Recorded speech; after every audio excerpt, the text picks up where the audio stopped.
I am the new heir to this company." Every head in the room turned at once. A slender, 11-year-old boy, dressed in simple clothes, his sneakers worn thin from use, stood in the middle of the boardroom of one of the city's most powerful corporations. And the wealthiest man in that building, the millionaire Charles Sanchez, let out a booming laugh that echoed off the glass walls. "You, an heir?" he scoffed, wiping a tear of mirth from his eye. "Kid, you don't even belong in here, let alone talk about inheritances." But the boy didn't lower his gaze, he simply repeated it. This time, with more resolve, "I am the new heir to this company, and I have proof." And in that moment, the millionaire's laughter froze in mid-air. Comment below with the city and country you're watching from, and be sure to subscribe to the channel.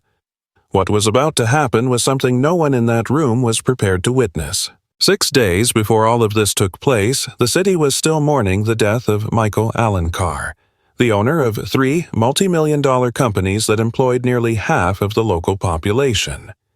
And while he was building his empire, the boy grew up far from the spotlight, with his mother working day and night, just trying to maintain a life with a shred of dignity.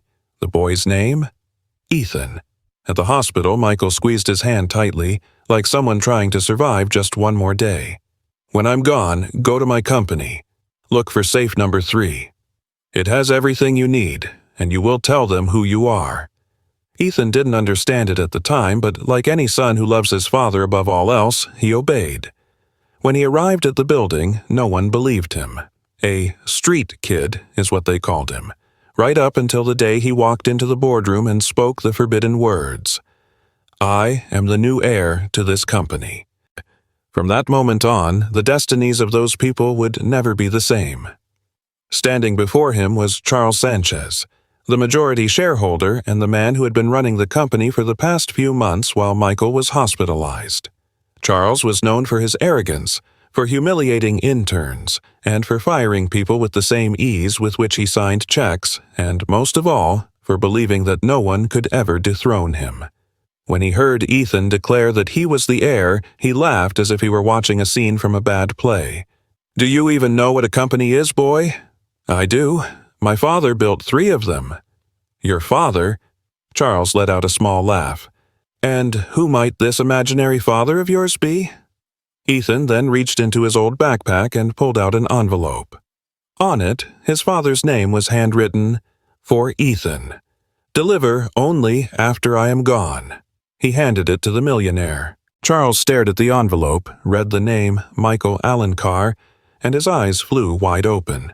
"Where did you get this?" "My father gave it to me. He never had any children." "Yes, he did. He had me."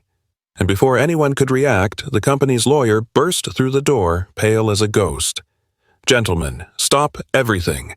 We need to talk now." The lawyer didn't even look at Charles. He didn't look at the advisors. He looked directly at Ethan. "Are you...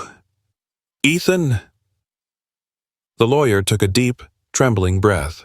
"My God, you're finally here." Charles slammed his hand on the table. "Enough of this nonsense. This kid is a nobody." "No, Mr. Charles," the lawyer responded with conviction. "He is precisely who he claims to be." "The estate of Michael Alencar has a single beneficiary," the lawyer continued, "and it is not the company, nor is it the partner." "Then who is it?" Charles shouted. The lawyer turned the paper over slowly. "It's him. Ethan Alencar, the only legitimate son, the sole heir." The room exploded into chaos. The color drained from Charles's face. The advisors exchanged bewildered glances, unsure of how to react, while Ethan just stood there, clutching his backpack tightly, as if silently communicating with his father. "I've come, just as you asked." And this was only the beginning. The entire room was like a frozen portrait. No one moved.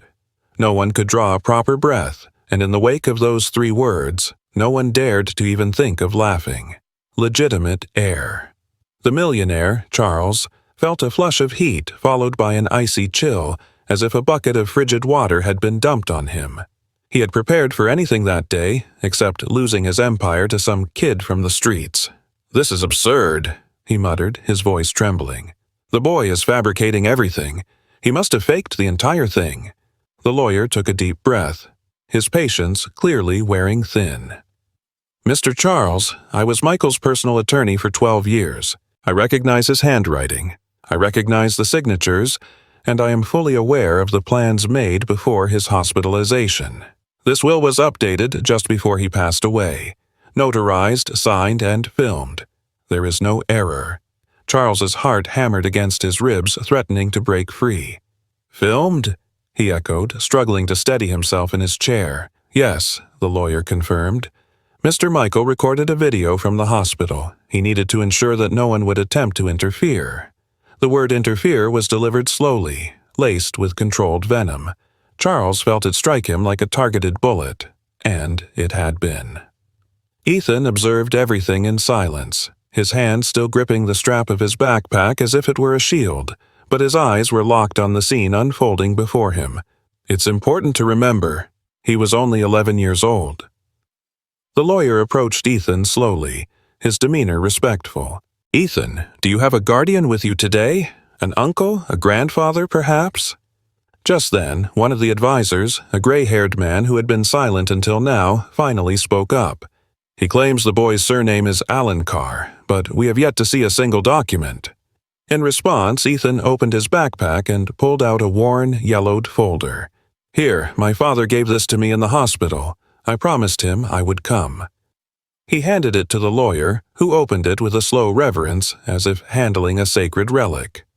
Inside was Ethan's birth certificate, his father's old identification card listing him as the legal guardian, a letter, signed and notarized, and a small, numbered safe deposit box key.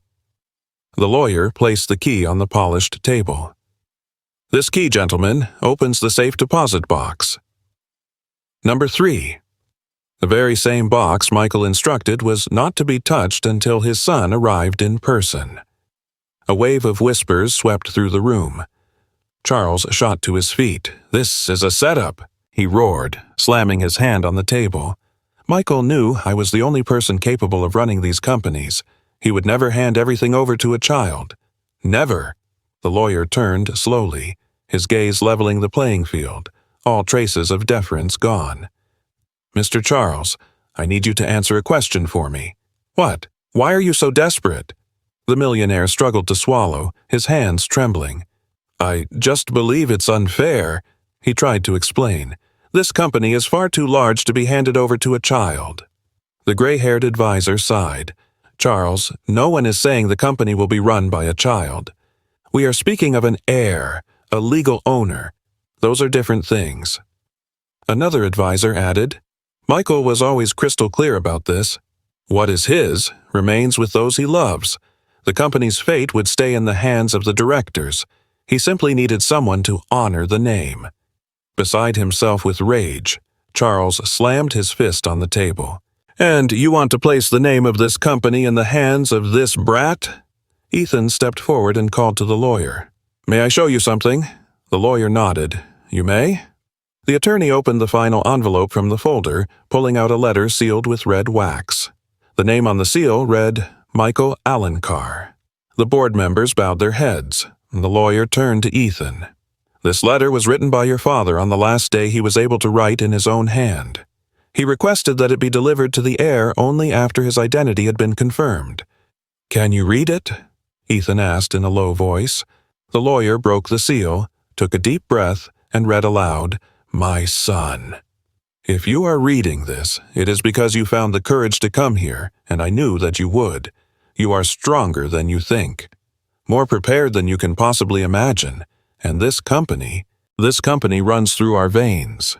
It exists only because one day I wanted to give you a future that I was never afforded." The entire room was frozen.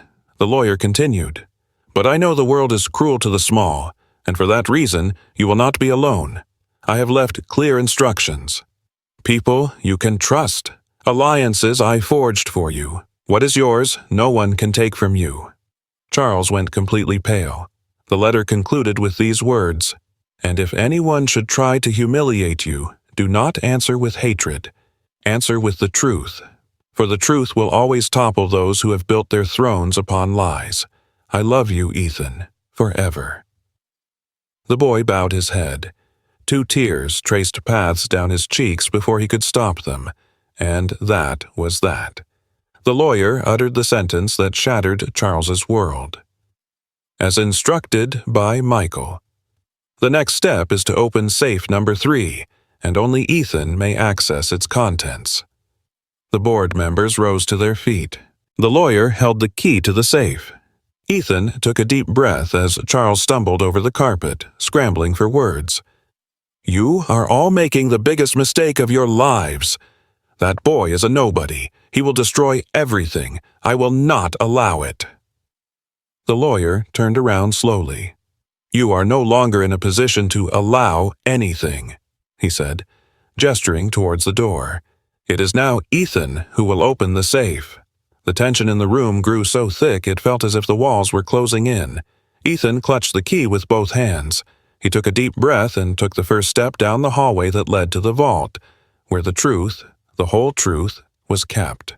The chief financial officer, Andrew Molina, blinked slowly, as if trying to process his thoughts. He inhaled, straightened his suit, and forced a smile that betrayed his true feelings.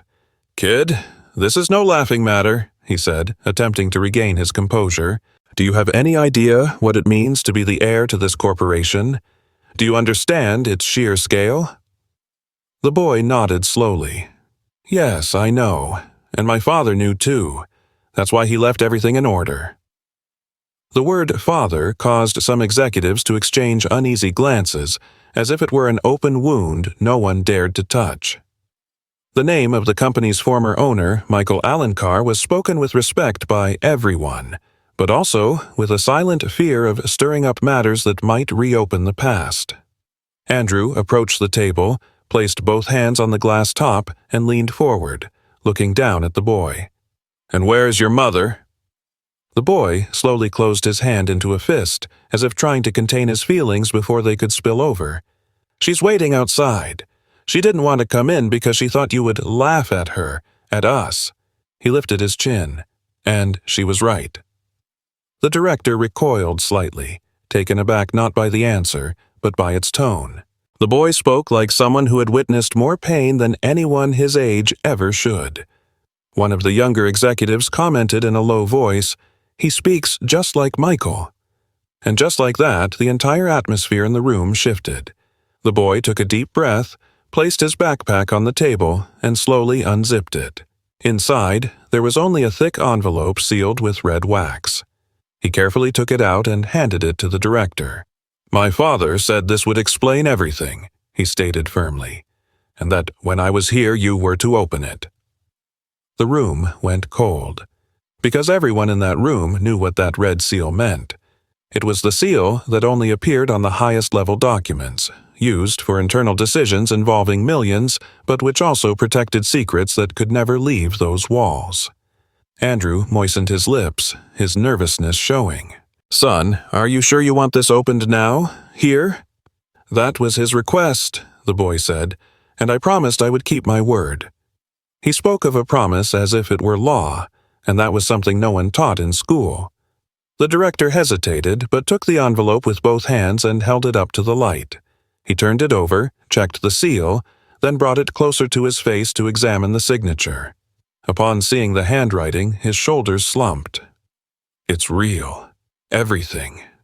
It's in order," he said, his voice too weak to deny it. "It's your father's official seal." A few executives took a step back, as if the envelope had a physical weight. The boy simply waited, calm and poised, with the focus of someone who knows they are about to change the course of something far bigger than themselves. Andrew slowly broke the seal. As the envelope opened, 2 items fell onto the table, a folded contract and a handwritten letter.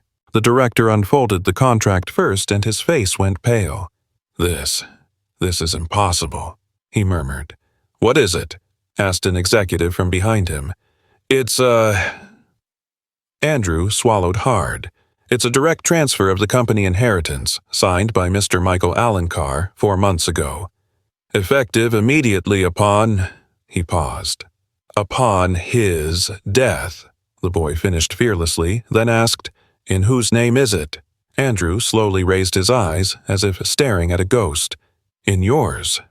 The boy didn't smile. He didn't celebrate. He simply took a deep breath, like someone receiving a tremendous weight, not a prize. "And the letter?" the director asked, opening it with trembling hands. It was a short letter, written in haste but with a firm hand. He read aloud, "If you are reading this, Andrew, it's because I am not coming back. Ethan has a right to what I've built, and no one can deny him that. He doesn't require luxuries.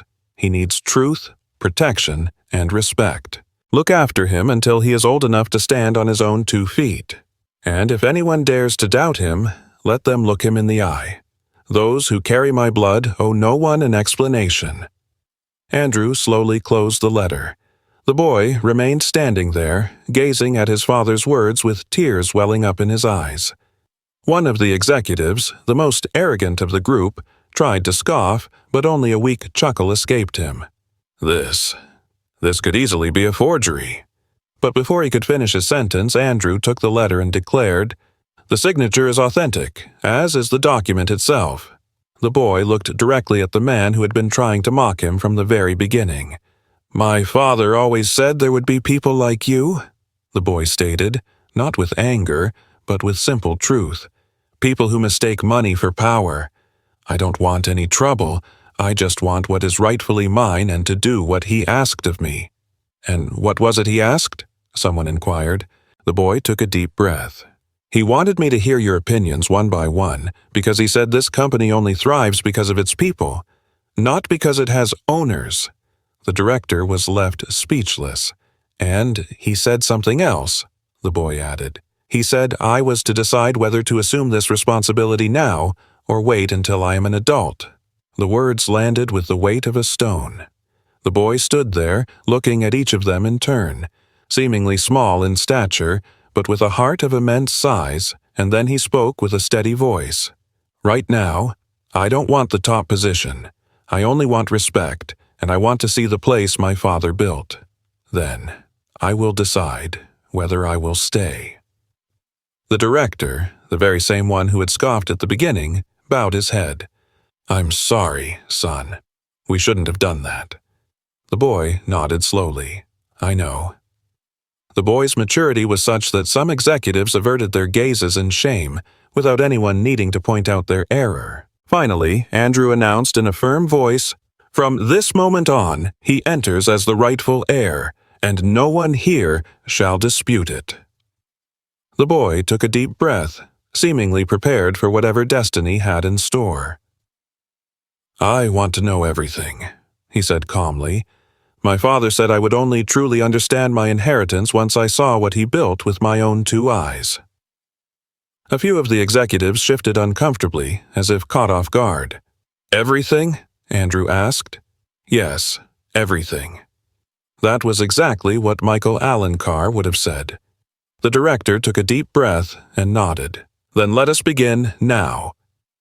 He gestured to an employee, who then opened the large glass doors. The boy walked through first, his backpack still slung over his shoulders. His mother, who had been waiting in the hallway, shot to her feet as she saw him approach. "My son!" she cried, rushing to him and cupping his face in her hands. "Are you all right? What did they do to you?" "Nothing, Mom," he replied calmly. "They know who I am now." She looked around, startled by all the eyes on them, but her son took her hand and gave it a reassuring squeeze. "Stay with me." The entire hallway seemed to part for the 2 of them. Employees who had previously ignored them now pulled back their chairs, rising to their feet to let them pass. Some there knew who his father was, but no one had known the strength this boy possessed. The boy took in every detail, but what captured his attention most wasn't the machinery or the computers or the display panels. It was the people. Ethan pressed his fingertips against the glass, separating them from the main floor. "They work very hard," Andrew commented. Ethan nodded. "They are the engine. Without them, nothing here functions." The boy tilted his head. "My father used to talk about that. He would say that a company is not a building, it's not a logo, it's not a conference room. A company is its people. If we take care of the people, they will take care of the company. Andrew closed his eyes for a moment. It was the exact phrase he had heard Michael say years ago when his own world fell apart.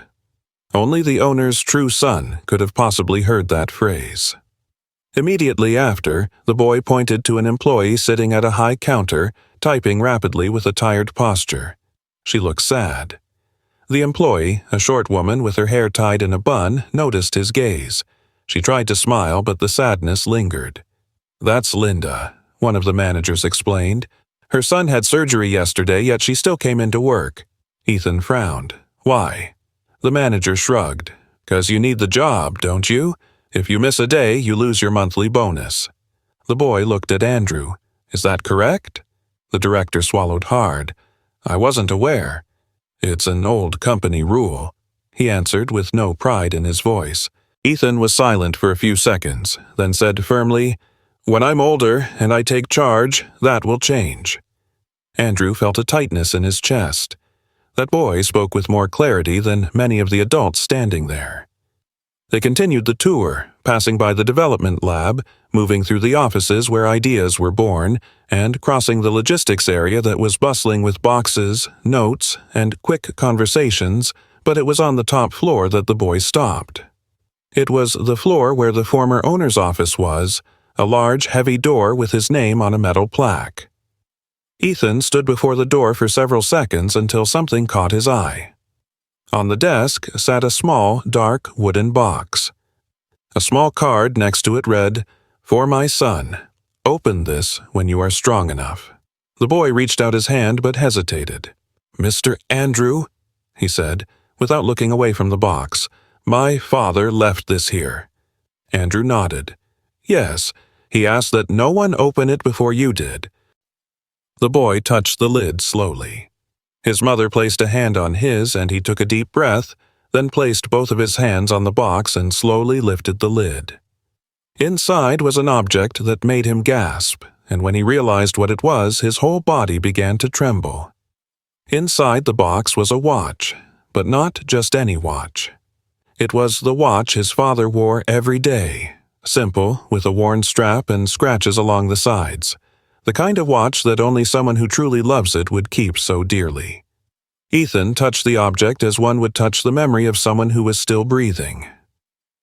It's his watch," he said in a near whisper. He never took it off his wrist. "He used to say this watch marked something more than hours," Laura whispered. "He used to say it marked promises." The boy held the watch with both hands. He wasn't crying, but his eyes were shining in a way that no one there dared to interrupt. Andrew stepped back, respecting the moment. Then Ethan noticed something. Tucked inside the watch, well hidden, was a folded piece of paper. Very carefully, he slowly pulled it free. It was a simple note, written by his father, "If my time has ended, may yours begin again." The boy's hand trembled. It was a heavy burden for an 11-year-old, but in a way it seemed sturdy enough, just as the box had claimed. After tucking the watch into his shirt pocket, Ethan gazed around the room with a newfound calm.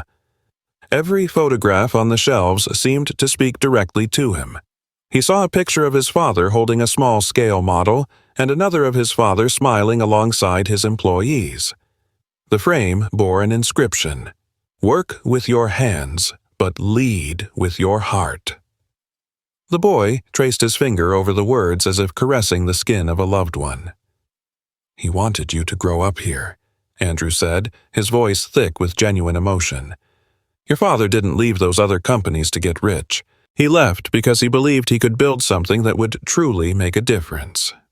Ethan looked out the large window, as if trying to see the very same horizon his father had gazed upon from that spot. "And am I supposed to carry on?" he asked. The question wasn't childish. It was human, profound, and heavy with weight. Laura was about to answer, but Andrew spoke first. "Not now. You're not old enough to run companies, but you are old enough to learn. Your father prepared everything so that you would have the time and the freedom to decide your own future when you were ready." The boy took a deep breath. accepting each word as if they were bricks being laid to build a foundation inside of him. It was then that Andrew opened another desk drawer. "There is one more thing your father left for you." Ethan stepped closer. The director pulled out a white envelope sealed with blue wax. The seal was stamped with the letter R. "This," Andrew said, "is a letter your father asked to be given to you on the day you first set foot in this room." The boy held the envelope with both hands. He didn't open it. He simply held on, feeling the weight of the history it carried. Laura placed a hand on his back. "Son, if you'd like, we can read it at home." Ethan shook his head. "I want to read it here, where he wrote it, where he dreamed." He carefully broke the seal. The boy began to read, but then it dawned on him that he couldn't read it by himself. "Uncle Andrew, can you read this for me?" The director was taken by surprise, but he nodded in agreement. He adjusted his glasses and began. "My son, if you are in this room, it is because life has brought you here with more courage than I ever had at your age. I learned very early on that the world does not always understand sensitivity, honesty, or kindness. But you were born with it in a way so natural and pure that I feared the world would try to take it from you." Laura swallowed hard. The father, if he were there, would have been weeping. Andrew continued, "I don't want you to be great because of money. I want you to be great because you listen, because you understand, because you see what others do not. If you ever feel that you don't belong here, remember this. This company exists because you first existed in my heart." Ethan closed his eyes as a single, silent tear fell. The director read the final part. "And when you feel lost, come back to this room. Look out of the window.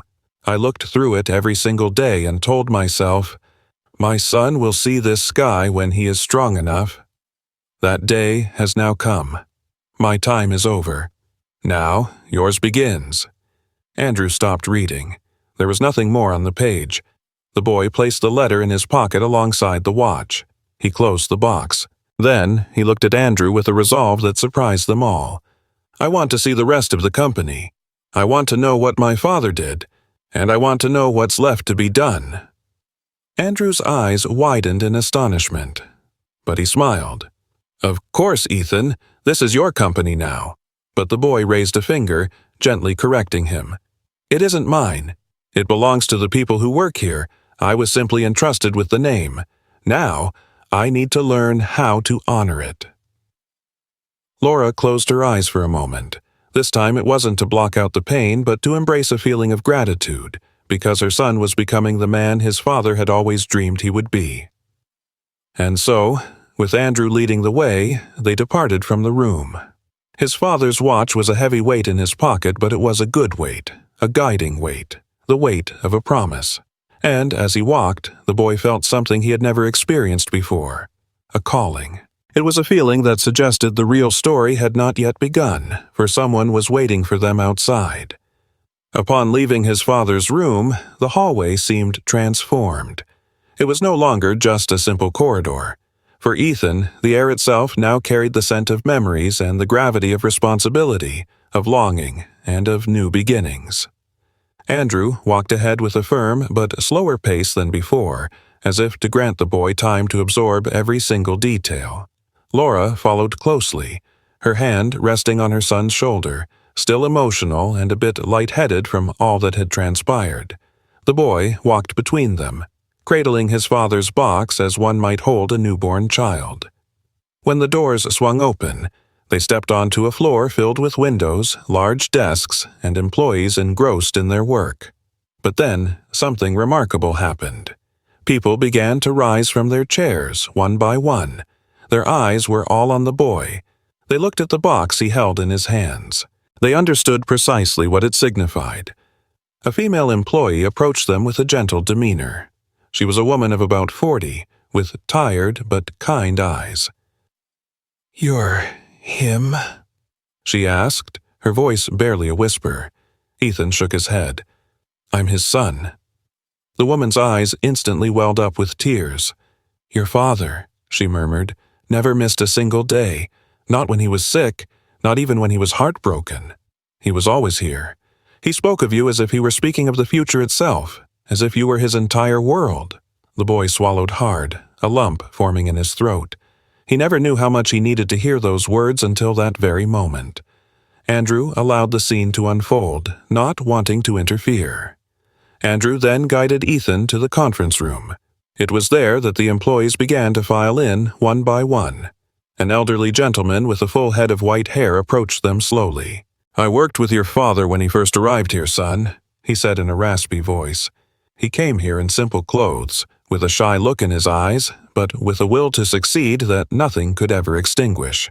"I watched this building go up, brick by painstaking brick." Ethan rose to his feet and took the gentleman's hand with both of his, just as his father had always done to show the deepest respect. The man smiled, visibly moved. "He would be so proud of you. I can tell, just by the way you hold that box. It shows." When Andrew noticed the boy was becoming overwhelmed by the flood of emotions, he placed a hand on his shoulder. "Ethan, let's get you home. Tomorrow is a new day, and something awaits you that you must be prepared for." Ethan slowly got to his feet. "What is it?" Andrew took a deep breath. "Tomorrow, your father's partner is arriving. He's been out of the country these last few months, and he has things to tell you. Things that nobody else knows." Ethan simply drew a steadying breath and replied, "Then I will be back tomorrow." Ethan awoke early the next morning, far earlier than he was accustomed to. On the way to the company, Ethan couldn't stop looking out the window. The moment they stepped inside, they could feel the strange tension in the air. People were whispering. Employees hurried past, some deliberately avoiding their gaze. Laura knew something was wrong. The boy settled himself, clutching his father's box more tightly. Andrew took a deep, steadying breath. There were lawyers in the room. His mother grew alarmed. "Lawyers? Why?" Andrew replied in a hushed tone. "He says he's entitled to a share of the company and wants to speak with the new heir." Laura squeezed her son's hand tightly. "All right, let's go." Ethan's expression was serious, far too serious for a boy of 11. And in the center of them all stood an older man with gray hair and a stiff, imposing posture. He carried himself like a man accustomed to giving orders. He turned slowly as he saw the boy enter. "So," he finally said, "you're Michael's son." Ethan replied calmly, "Yes, I am." The man crossed his arms, sizing the boy up. "My name is Victor. I was his partner for many years." The mother instinctively pulled her son back a little, a subconscious, protective gesture. "What do you want?" she asked, her voice firm. The man offered a faint smile, but it was a cold one. "I want what's mine. Before he passed away, Mr. Michael Alencar signed documents that you know nothing about." Ethan's grip on the box tightened. Victor arched a mocking eyebrow. "Children have no idea about adult business." Laura was seething. "Don't you speak to my son that way." The man didn't even grant her a glance. Andrew stepped forward. "Victor, with all due respect, you cannot speak like that. Michael left everything in order for his son." The man's smile became even more frigid. "We'll see about that." He strode over to the conference table, slapped a folder down on the surface, and flipped it open.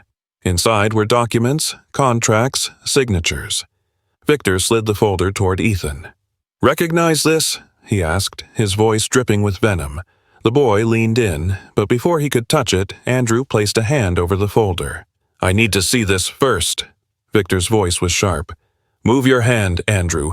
This is a family matter." The boy looked up at the man, truly confronting him for the first time. "Did you know my father?" he asked calmly. "Of course," Victor answered, a little too quickly. Ethan's brow furrowed. "Did you really know him?" Victor grew irritated. "What kind of a question is that, kid?" The boy gestured toward the folder. "If you knew my father, why did he never once mention you to me?"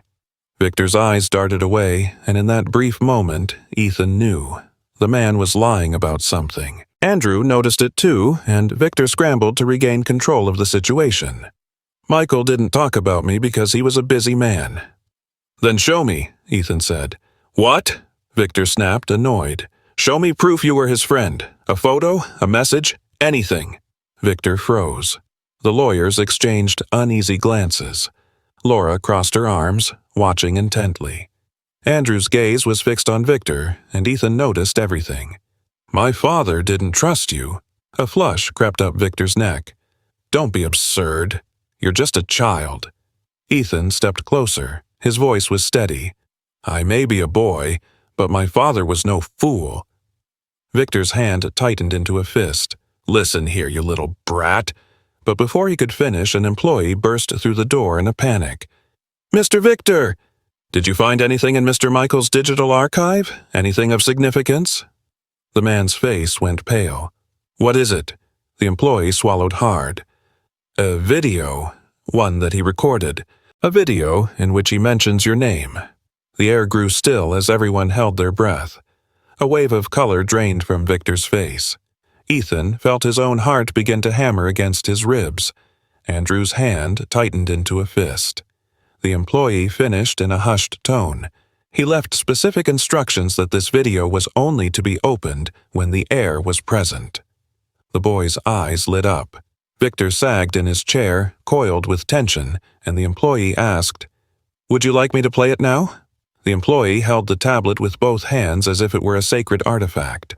The screen cast a glow in the center of the room, illuminating a collection of tense, frightened faces, and one small boy whose heart was racing faster than the ticking of his father's watch. "Here is the video," the employee repeated, his voice barely a whisper. Laura gently placed a hand on her son's shoulder. "Ethan, you don't have to watch this now if you're not ready." But the boy took a long, deep breath, and he said, "I want to." The employee nodded and began to call up the file. Victor shot to his feet, as if his voice alone could stop what was coming. "This video could be a forgery. It could have been edited. The company cannot rely on something like this." Andrew turned slowly, his gaze locking onto Victor's, as if he could dismantle the lie with a single look. "The video is stored on the central server, protected by a digital signature. Only his father had access to it," the lawyer explained calmly. "There is no way it could have been tampered with." Victor opened his mouth to retort, but no words came out. He seemed to deflate, as if the air was being squeezed from his very lungs. The employee took a final deep breath and pressed play. An absolute silence fell over the room. An image flickered onto the screen. It was Michael, Ethan's father, sitting in his office. Thinner, weary, but with that same determined gaze the boy remembered so well. It was like watching a ghost return to life. The video had been recorded just a few months before his death. His voice filled the space. "If you are watching this, it means the heir has arrived." Ethan clutched the box in his lap so tightly his knuckles turned white. Michael continued, "Son, I wish I could be there to explain all of this to you in person. You have no idea what it took for me to arrange everything." The boy blinked furiously, fighting back the tears. "I left behind 3 companies, a great many responsibilities, but I also left something far more important. The truth." On screen, he looked up. "Because I knew someone would try to steal what is rightfully yours." Victor's lawyers exchanged uneasy glances. Victor tried to force a smile, but a tremor in his lip betrayed him. "This person," Michael went on, "is not family. He is not a friend. He has never been loyal." Ethan risked a sideways glance at Victor. The man was avoiding all eye contact, his body rigid. "This person tried to undermine me more than once," his father's voice explained. "One day, after I became ill, he tried to have me removed from the company, claiming I was no longer fit to lead." Laura brought a hand to her mouth in shock. "But I discovered his plot, and I removed him from the company's ownership structure that very same day." Victor's eyes widened in horror, his face ashen like a sheet. "But he refused to accept it," Michael said, closing his eyes with a deep sadness. "He swore he would return with his own so-called proof, and that no one would ever let a boy be in charge of anything." Victor's breathing became labored and heavy. He tried to conceal it, but his panic was plain for all to see. His name was about to be brought to light. Ethan's heart hammered with such force it felt as if he'd been struck in the chest. "Andrew," the father's voice echoed from the video, "if you're there, look after my son, just as you promised." The lawyer fought back tears and answered in a low voice, "I always have." Michael took a deep breath and added, "And now, at last, the name of that person." The employees standing by the door held their breath. "The name," the father said, "is—" Victor took a step back. "Victor Andrade." The entire room erupted into chaos. Laura gasped, covering her mouth with her hand. Ethan's eyes flew wide open. Victor's lawyers quietly backed away, and Victor, the man who was once so elegant, so important, so wrapped up in his own paperwork, suddenly seemed to shrink, becoming incredibly small. Michael continued, "Victor betrayed me. He tried to convince the investors that I was incompetent, and when that failed, he resorted to threats. He said he would get his hands on my documents one day." The man began to sweat. "That is why I left clear instructions," he stated firmly. "If this video is ever played, it's because he tried to make a move against my son." The tablet felt heavy in the employee's hands. Michael looked straight into the camera, as if he were looking directly at Ethan in that very moment. "Son, if he's there with you now, do not be afraid. You have a right to everything I built. Everything is in your name. All the documentation is yours, and he has absolutely nothing." The video ended. The screen went black, and the truth crashed down on everyone with the weight of a building. The employees by the door recoiled in shock. Laura embraced her son, her face a mixture of trembling pride and sorrow. Andrew closed his eyes, exhausted, like a man who had waited a lifetime to see justice served. And Victor stumbled, losing his balance. That's a lie," he shouted, his voice cracking with emotion. He manipulated it. But no one believed him. A security guard stepped forward. "Mr. Victor, we're going to need you to come with us." "I'm not going anywhere," he screamed. "This is a setup." Ethan looked at him with a sense of calm he had never felt before. "You tried to take everything from my father," he said firmly, "but he wouldn't let you." Victor staggered back. You got lucky, kid." "It wasn't luck," Ethan replied. "It was the truth." The man couldn't bear it any longer. He collapsed into the chair. He dragged a hand across his face as if trying to wipe away his own choices, but there was no turning back. The truth was out, clear as day, laid bare for all to see, recorded by the one person he could never deceive, Michael, his father. When the security guard placed a hand on Victor's shoulder, he offered no resistance. He rose from his chair like a man who already knew how his own story would end. Ethan finally let out a sigh of relief. It was a long breath, heavy but liberating. The employee held the tablet as if it were something dangerous. "Here's the video," he said, his voice trembling. The atmosphere in the room grew tense. Ethan shifted the box on his lap and took a deep breath. "Can you play it for me?" he said with resolve, despite being only an 11-year-old boy.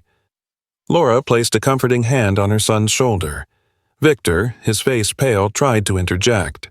"This video could be a fake. We can't possibly trust it." Andrew, the lawyer, stepped forward and replied curtly, "It's on the central server. The boy's father recorded it himself.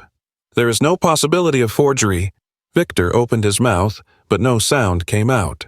The employee pressed play. The image flickered to life. Michael, Ethan's father, sat in his study, his gaze seemingly piercing through the screen to meet his son's eyes. Ethan held his breath. "If you're seeing this," his father's voice said, "it's because the time has come." Laura bit her lip, overwhelmed by emotion. The video continued, with Michael's voice explaining he knew someone would try to take his place. Every gaze in the room slowly drifted towards Victor. He swallowed, a difficult lump forming in his throat. Victor staggered back 2 steps, as if the ground beneath him was about to give way. "That man's name is Victor Andrade." The words hit the room like a thunderclap. The tablet nearly slipped from the employee's grasp. Michael's voice pressed on, "If this video has been played, it is because he attempted to move against my son. Everything is in his name now." Michael then pointed directly at the camera, "And as of this moment, he has no rights to any of it. The screen went black. A security guard stepped forward slowly. "Senor Victor, we're going to need you to come with us." The man glanced around in desperation, but everyone recoiled from him as if he were something unclean. Ethan, small but resolute, spoke up. "You tried to take everything from my father. Now, you can't take anything from anyone ever again." Victor closed his eyes in defeat as they led him away, never once looking back. The moment the door clicked shut, it was as if the entire room could breathe again, and Ethan, with the box resting on his lap, finally seemed to understand that his father had foreseen it all, protecting him to the very end. It felt as though the very weight of the air had shifted. It was as if everyone finally understood who was truly in command, and it wasn't an adult in a suit. It was an 11-year-old boy whose feet didn't even touch the floor. Laura wiped away her tears, a mixture of pride and sorrow welling up inside her. Andrew, the lawyer, stepped forward, holding an open envelope with the original documents. Ethan glanced at the papers, but his expression remained unchanged. This wasn't happiness. It was a new burden settling upon his shoulders, but one he was determined to bear. "What do I do now?" he asked with the sincerity of a child. Andrew adjusted his glasses and said, "Now, you take the reins, not alone, but in your own way." The boardroom door creaked open, and a group of employees filed in. Some looked frightened, others were thrilled, and still others looked relieved. An elderly woman from the staff stepped forward, her eyes brimming with tears. "Son," she began, "your father saved this company more times than I can count. What they tried to do to you was the greatest injustice I have ever witnessed in this place." She then knelt down before him. "If you will have me, I would be honored to work for you." Ethan was unsure how to react. "I'm not a sir," he said timidly. "I'm just Ethan."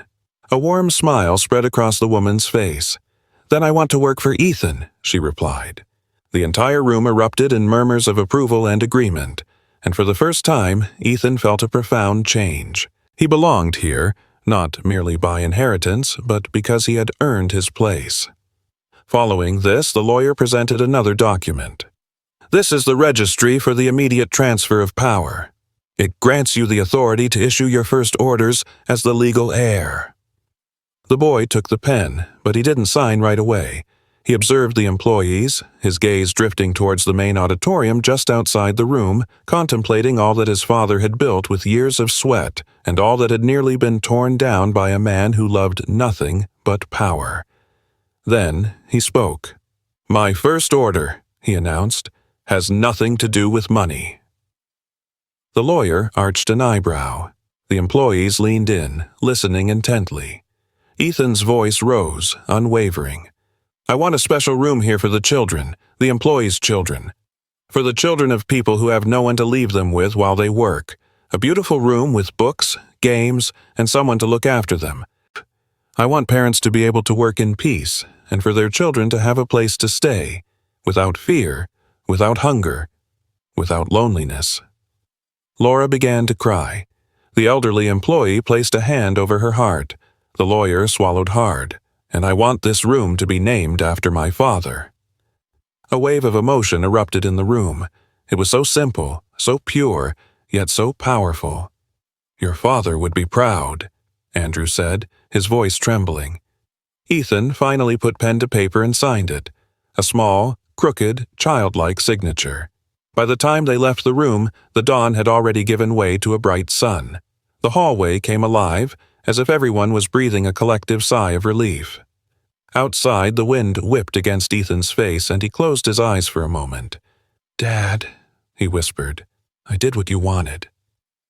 Laura wrapped her arm around the boy's shoulders. "You did more than he asked, my love. You did it your way, and it was the right way." When the doors opened, dozens of employees were gathered in the lobby. No one had been told to come. No one was required to be there, but they were, simply because they wanted to see the boy who had brought an entire company to a standstill with just 4 words. "I am the new heir." Their gazes met Ethan's, and for the first time there was no doubt, no pity, no distrust, no mockery. There was respect. Laura walked beside him, emotional and proud. Some employees greeted her, knowing how much she had suffered in silence. The rest watched the boy as if they were witnessing the dawn of a new era. In the midst of the crowd, someone broke the silence. "Thank you, Ethan." It was the security guard who had previously been rude, thinking the boy didn't belong there. He lowered his head, regret etched on his face. Ethan simply smiled. "Everyone deserves a second chance." The security guard couldn't respond. He discreetly held back tears. As they left the building, the morning light seemed brighter than usual.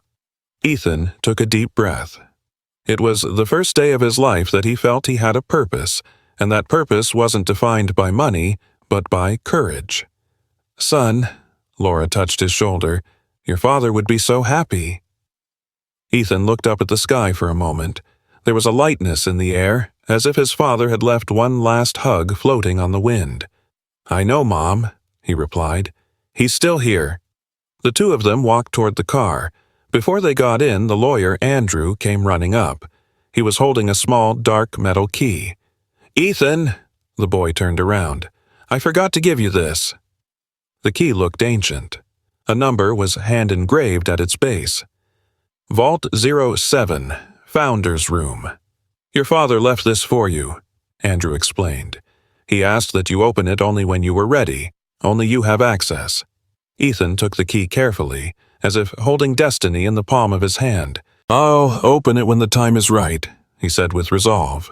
Andrew smiled through discreet tears. "You were born ready, kid." In the car, the journey home felt shorter, less heavy, and full of possibilities. When they arrived, the old chain was still on the door. The floors were plain and the paint was peeling from the walls, but none of that could diminish the feeling in their hearts.